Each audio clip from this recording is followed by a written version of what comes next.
You are locked in a cell block, and you need something. Maybe your socks are worn through. Maybe you want your laundry done without doing it yourself. Maybe you just want someone to leave you alone for a week. You have no wallet, you have no bank card. You are not legally allowed to hold cash. And yet, somehow, business is happening all around you. Deals are closing. Debts are being tracked. Somebody is getting paid. A joke. A prison sitcom punchline. Guys trading snack food like it's the stock exchange. Ha ha, how quaint. How desperate. How sad. That's the story you'd expect. Here's what's actually true. In 2016, a sociologist from the University of Arizona spent 18 months embedded inside a state prison, conducting 82 interviews with inmates and staff, and he documented something that stopped criminologists in their tracks. Packets of instant ramen noodles, the kind you can buy for less than $1 at any grocery store, had become the primary currency of the underground prison economy. Not slang for money, not a rough approximation. Actual, functioning money, with prices, with loans, with a black market, with all the machinery of a real economy, built entirely out of dried noodles and flavor packets. And once you understand why that happened, you start to see something uncomfortable. Something about what money actually is, underneath all the ceremony we've built around it. Something about what a human community does the instant it's placed under pressure, with no formal system to fall back on. So what do people behind bars know about money that the rest of us, wallets full of plastic and apps, have almost completely forgotten? Let's rewind, because ramen didn't invent this. Long before instant noodles ever touched a prison commissary shelf, another product ran the entire underground economy of American incarceration for generations. Cigarettes. For most of the 20th century, if you wanted anything inside prison walls that wasn't officially issued to you, you paid in tobacco. A pack of cigarettes bought favors. Loose cigarettes bought smaller ones. Debts were tracked in cigarettes the way debts on the outside are tracked in dollars. According to Michael Gibson-Light, the sociologist behind the Ramen study, the practice of using cigarettes as informal prison money stretches back at least as far as American Civil War military prisons, and probably further than that. This wasn't a modern invention. This was over a century of tradition, a currency so deeply embedded in prison culture that most people assumed it would never change. And this is where the story gets its first real hook, because the obvious explanation for why cigarettes disappeared is wrong. You'd assume smoking bans killed the cigarette economy. Prisons across the country, state and federal, spent the 1990s and 2000s rolling out increasingly strict tobacco restrictions.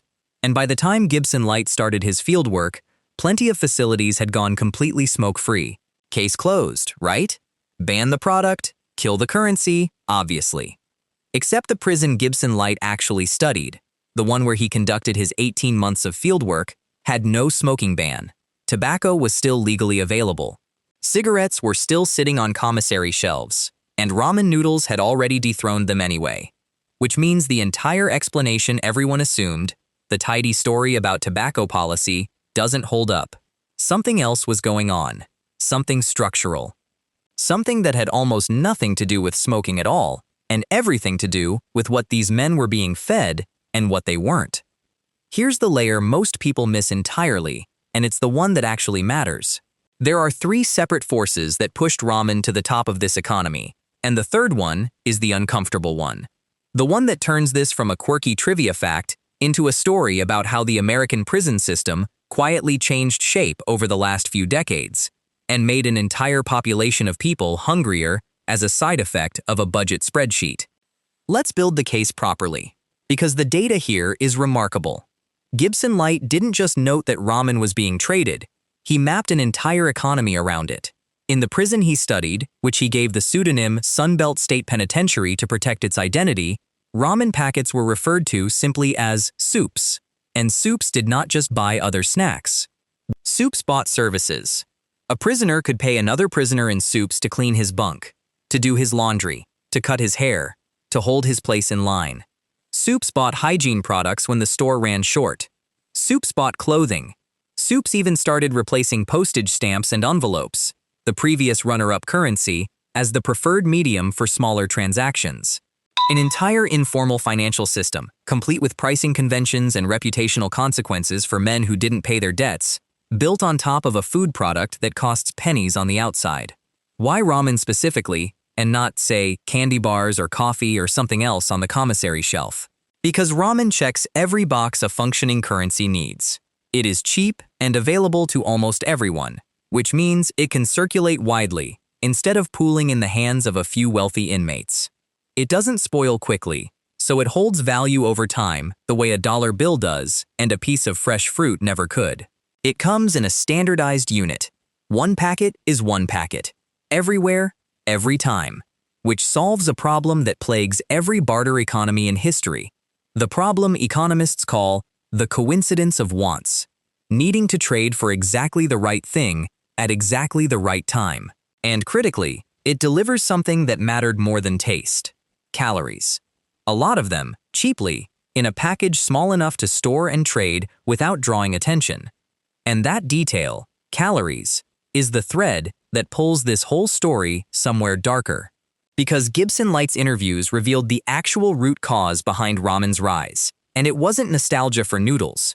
It was hunger. Prison staff and inmates alike told him, independently, the same story about the facility's food service across the preceding decades.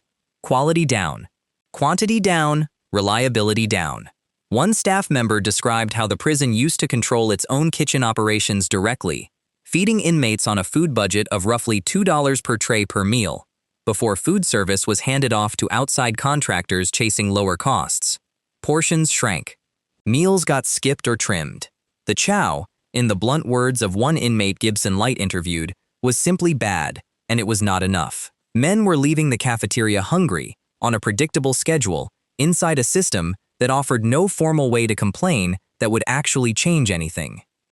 Gibson-Light has a name for this pattern, and it's the phrase that turns this whole story from a curiosity into an argument. He calls it punitive frugality. Not an official policy handed down in a memo. Not a deliberate decision to starve anyone. Just a quiet, distributed trend across prison administrations nationwide. Cutting costs wherever oversight is thinnest, and letting the burden of that shortfall land on the people with the least power to push back. Nobody signs an order that says, starting today, the men in this facility will eat less. It happens through 100 smaller decisions instead. A new contractor is chosen because its bid is lower. A portion size is trimmed by a fraction of an ounce because it shaves a fraction of a % off an annual budget.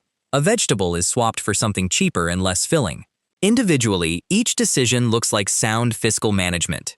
Stacked together, over years, they add up to a population that is measurably, chronically hungrier than it used to be, without a single meeting ever being held to decide that outcome on purpose.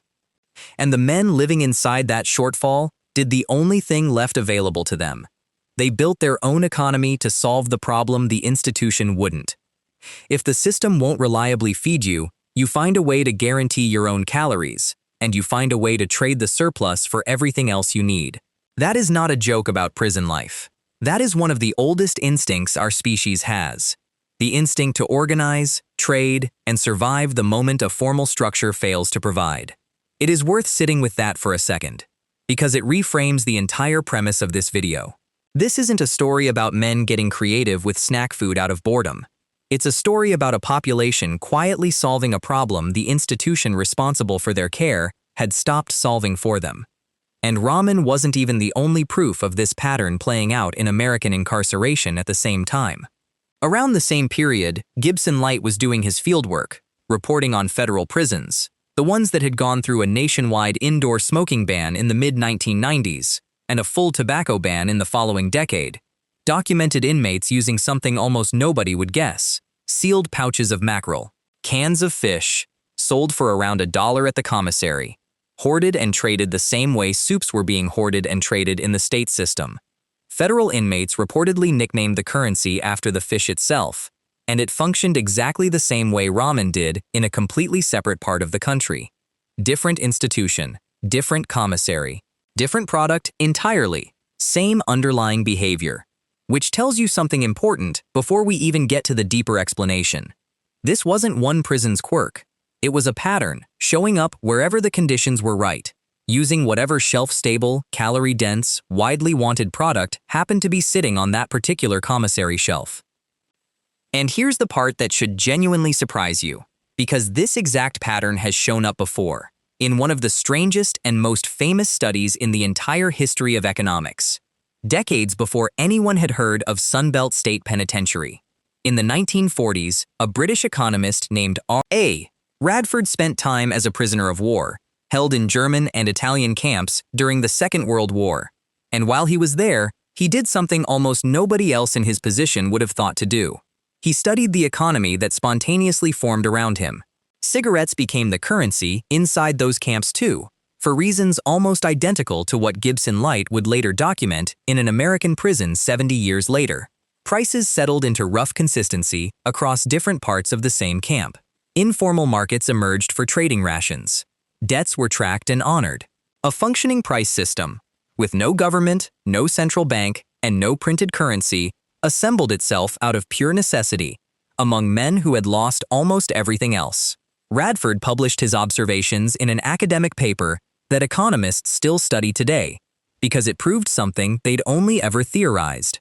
Give any confined group of humans a scarce, divisible, widely wanted good, and a functioning monetary system will build itself, with or without anyone's permission.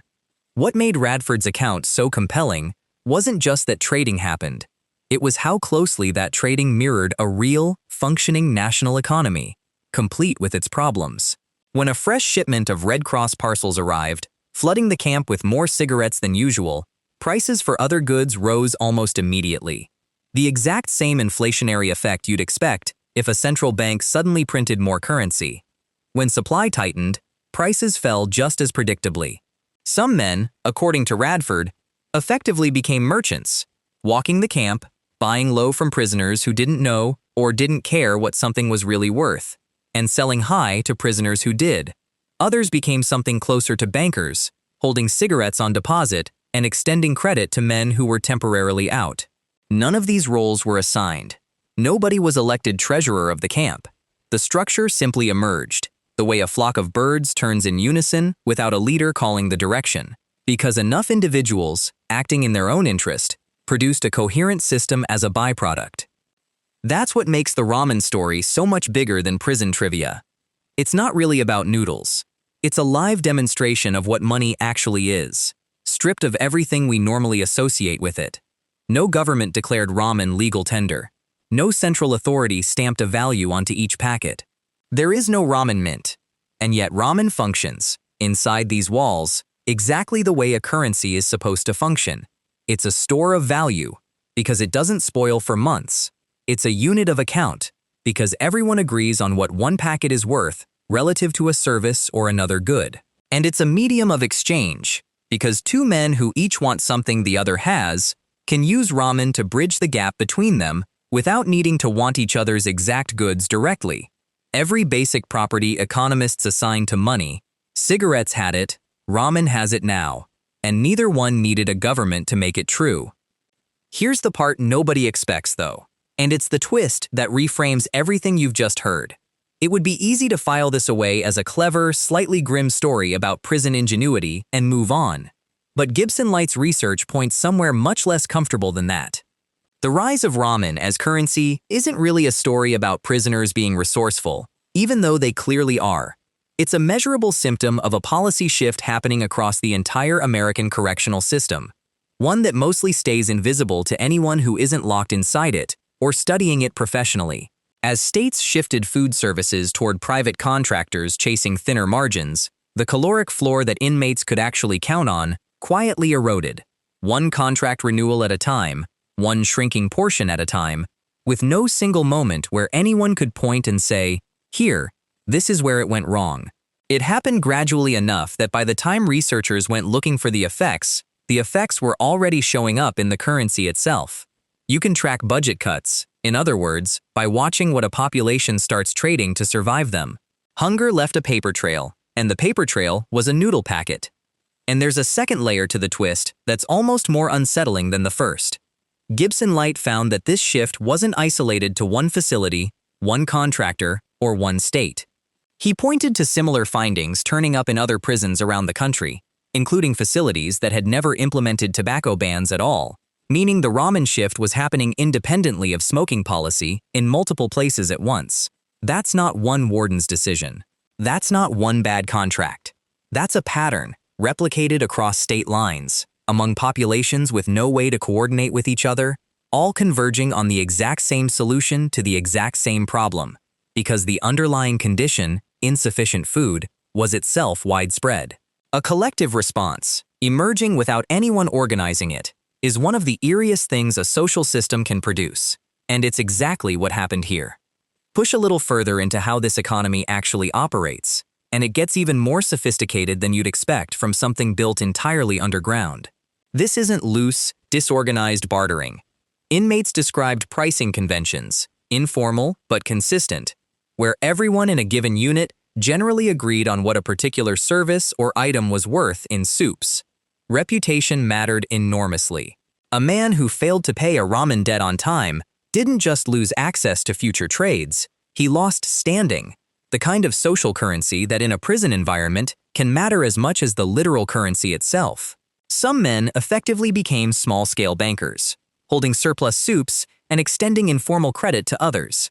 Exactly the role a community's wealthiest or most trusted members play in any economy, anywhere, at any point in history.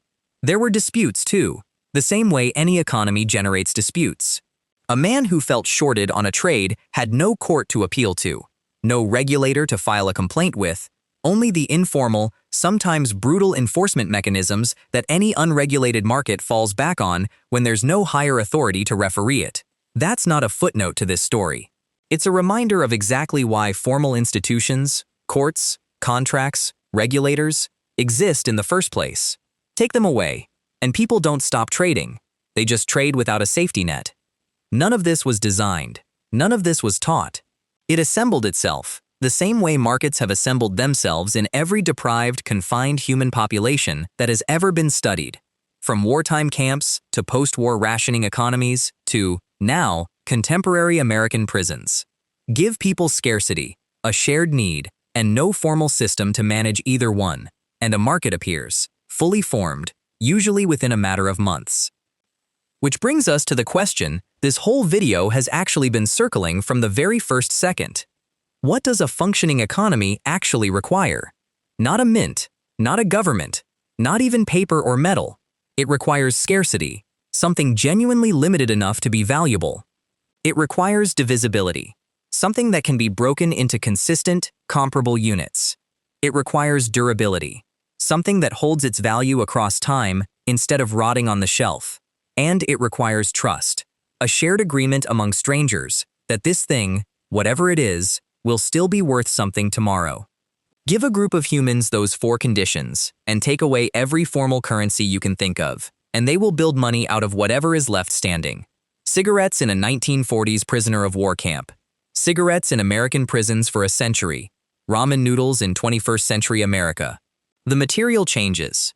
The underlying human behavior, apparently, does not. There's something almost humbling in that. We tend to think of money as this enormous, sophisticated invention, backed by governments and central banks and centuries of financial engineering, and in one sense, it absolutely is. But underneath all of that architecture is something much older and much simpler. A basic human reflex that fires the instant a group of people needs to trade, needs to save, and needs to trust each other enough to make both of those things possible. Strip away the paper, the plastic, the apps, the interest rates, and what's left is exactly what a group of hungry men in a cell block rebuilt from scratch with instant noodles. The same reflex, the same instinct, just a different material, sitting on a different shelf. So, next time you're standing in line somewhere, tapping your card, barely thinking about the transaction because it's so frictionless it doesn't even register as an exchange anymore, remember that somewhere behind a set of locked doors, a man is trading 2 packets of instant noodles for a clean set of laundry and running, in miniature, the exact same economy you just used without noticing. Different shelf, same instinct. It was always going to find a way out.